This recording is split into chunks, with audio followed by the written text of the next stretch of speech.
안녕하세요. 이번 영상은 호모데우스라는 책 리뷰입니다. 제가 다른 영상에서 사피엔스를 이제 리뷰를 했었는데 그게 조금 내용 분량도 너무 후려쳐가지고 짧게 한 것 같아.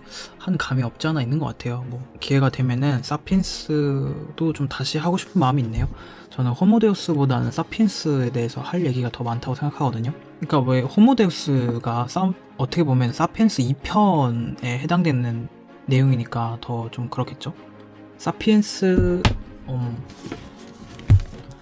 이 사피엔스에 보면은 378페이지에 길가메시 프로젝트라고 나와요. 이게 무슨 내용이냐면은 우리에게 이제 전해지는 가장 오래된 고대 신화. 제가 잠깐 내용을 말씀을 해드리면은 길가메시라고 고대 수메르의 왕이었어요. 우르크라는 도시 국가의 왕이었는데 이 사람은 이 세상에서 가장 힘이 세고 유능한 남자로 전투에 나서면 누구에게든 승리를 거두었다. 어느 날 가장 강한 친구 엔키두가 죽었다. 길가메시는 친구의 시신 옆에 앉아서 오래오래 관찰했고 마침내 친구의 콧구멍에서 벌레 한 마리가 떨어지는 것을 보았다.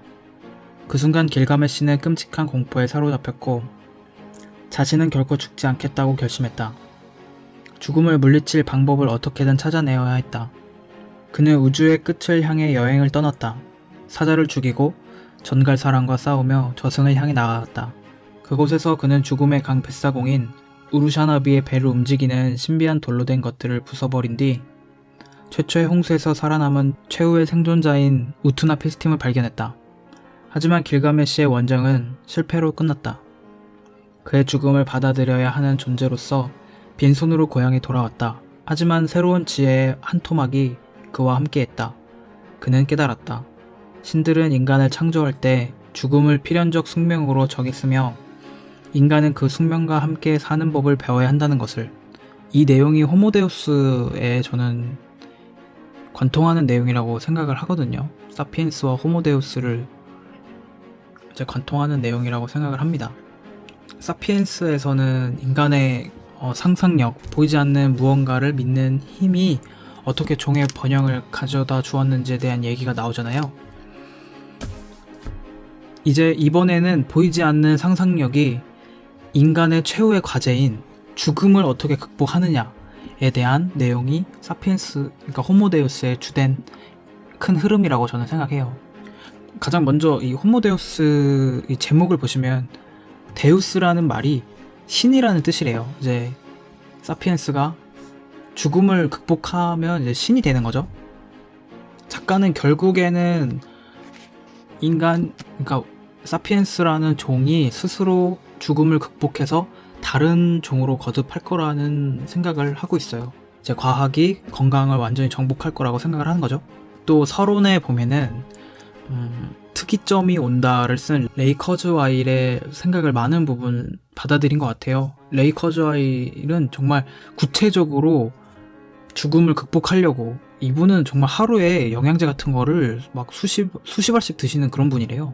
그러니까 특이점이 온다에서 핵심적인 내용은 뭐냐면은, 그러니까 과학 기술이라는 거는 1년 반마다 이게 2배가 된다는 거죠. 만약에 지금 그러니까 하드디스크 용량이 2MB였으면은 18개월 뒤에는 4MB가 되고 점점 이제 2의 자승으로 계속 가는 거죠. 그래서 지수 함수의 꼴로 발전을 한다. 그러니까 초기에 보면은 거의 발전하지 않는 것처럼 보이다가 어떤 특이점을 지나면 이게 기하급수적으로 확 치고 올라가는 지점이 생길 거라는 거죠. 그 지점을 예측하기가 너무 힘들고 좀 낙관적으로 본다라는 좀 지적을 하는 분들도 분명히 있어요. 저도 너무 제가 생각하기에도 좀 낙관적이라고 생각하는 부분이 있고, 또 유명한 예로 이런 게 있죠. 이거는 호모데우스에 나오는 내용은 아닌데, 인공지능 전문가가 언제 전문가한테 항상 이렇게 물어보면은 전문가들이 뭐라고 대답하냐면은 한 40년 정도 있으면은 이게 인공지능이 개발이 될 것 같다라는 말을 한대요. 근데 그 40년이라는 숫자를 생각을 해보면 내가 죽기 전에는 언젠간, 내가 눈 감기 전에는 개발될 것 같다라는 마음을 담고 있는 거거든요. 그게 애매한 숫자인 거죠. 그게 어떤 통계나 이렇게 분석을 할 수 아직 오지 않은 거니까.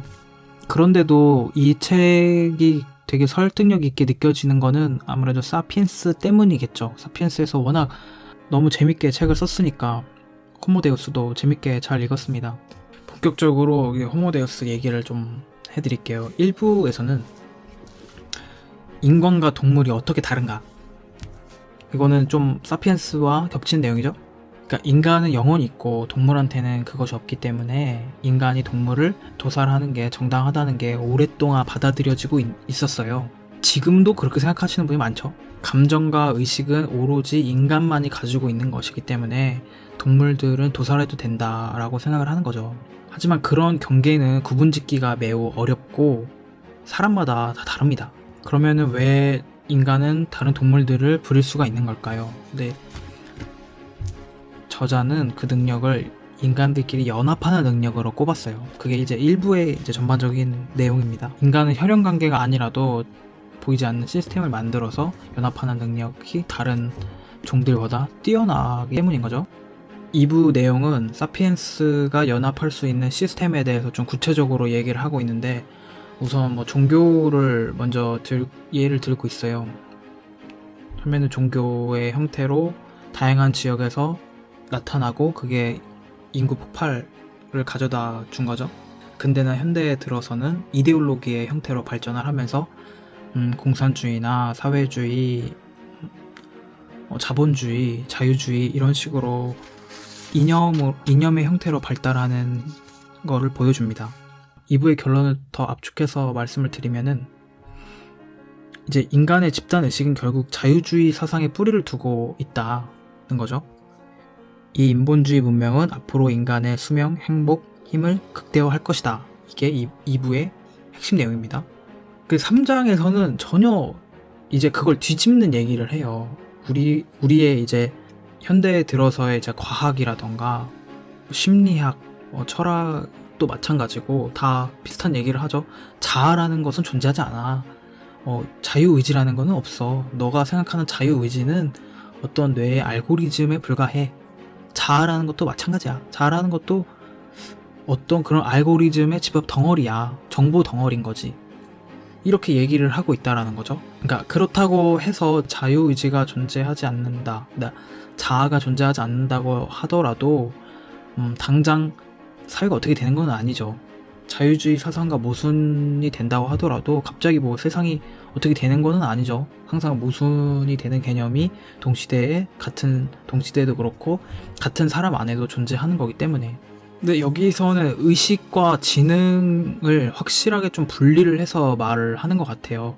그 지능에 관련된 부분은 알고리즘으로 어느 정도 따라잡았는데, 의식에 관련된 분야는 우리가 아직 알지 못하는 부분이 너무 많아서, 그러니까 뇌에서 일어나고 있는 정보를 좀 분리해서 얘기를 하는 거죠. 그러니까 저자는 의식조차도 어떤 정보로 이루어진 것이라면 언젠가는 그런 의식도 물리적인 이런 생리적인 육체를 벗어나는 새로운 형태가 될 것이다 라고 이야기를 하는 것 같아요. 마지막에는 물음으로 끝났거든요. 그런 거를 확실하게 이야기하지 않고 끝났어요. 제가 마지막에 이 사람이 정리한 거를 얘기를 해드리자면, 과학은 모든 것을 아우르는 하나의 교위로 수렴하고 있고, 이 교위에 따르면 유기체는 알고리즘이며 생명은 데이터 처리 과정이다. 지능이 의식에서 분리되고 있다. 의식은 없지만 지능이 매우 높은 알고리즘들이 곧 우리보다 우리 자신을 더 잘 알게 될 것이다. 뭐 이건 정말 요즘에 많이 나오고 있죠, 이런 얘기는. 그리고 이 세 과정은 세 가지 중요한 질문을 제기한다. 당신이 이 책을 덮은 뒤에도 이 질문들이 오랫동안 당신의 마음속에 남아있기를 바란다. 1. 유기체는 단지 알고리즘이고 생명은 실제로 데이터 처리 과정에 불과할까? 2. 지능과 의식 중에 무엇이 더 가치 있을까? 3. 의식은 없지만 지능이 매우 높은 알고리즘이 우리보다 우리 자신을 더 잘 알게 되면 사회, 정치, 일상은 어떤 일이 일어날까? 저자는 이게 말을 되게 좀 조심스럽게 했어요. 자칫 잘못 얘기했다가는 굉장한 화살을 두드려 맞을 수 있기 때문에. 그 대표적인 사람이 리처드 도킨스죠. 정면으로 유물론으로 모든 거를 해석할 수 있다라고 이야기를 해버리면 이제 종교계에 있는 이제 분들의 이제 분노를 아무래도 사게 되겠죠. 그래서 이 사람은 이제 그 정도의 이제 딜은 하지 않는 것 같아요. 뒤쪽을 좀 이런 식으로 쓴 거를 보면 좀 애매하게 돼 있는데, 제가 느끼기에는 이 작가 유발 하라리는 그 리처드 도킨스만큼은 아니지만 그래도 유물론적으로 해석할 수 있다라는 입장을 가지고 있는 것 같아요. 저도 그런 입장이고, 의식이라는 것도 어떤 정보의 집합체라고 저는 생각을 하거든요. 어렸을 때부터 기억과 순간의 어떤 감각기관들로부터 오는 이제 감정들, 그리고 다른 사람들과의 나누는 다른 사람들과 교감하면서 얻어지는 이제 경험 정보들을 토대로, 그런 거는 확실히 지능과는 관계가 없는 거죠. 경험 정보들을 토대로 의식이 만들어진다고 생각을 하고 계속 매 순간마다 이제 변화한다라고 생각을 해요. 저는 결국에는 그것도 알고리즘화 할 수 있다라고 저는 생각하는 입장인데, 저는 이제 이 책을 그렇게 이해를 했는데 저자는 그 끝을 이제 물음으로 이제 남겨놨네요. 이 책을 읽으신 분이나 혹시 읽지 않으신 분들도 어떻게 생각하는지 되게 궁금합니다. 다른 분들 이야기도 되게 한번 듣고 싶고요. 좀 더 이 저자가 제 마음 같아서는 좀 더 강하게 좀 이야기를 좀 써줬으면 좋았을 법 했는데 좀 아쉬움도 남는 그런 책이었습니다. 오늘 리뷰는 여기까지고, 다음 리뷰에서는 이제 유발 하라리의 다른 책도 있거든요. 요거는 사피엔스 쓰기 전에 쓴 책인데 요거를 할 수 있으면 한번 해보도록 노력해 보겠습니다. 안녕.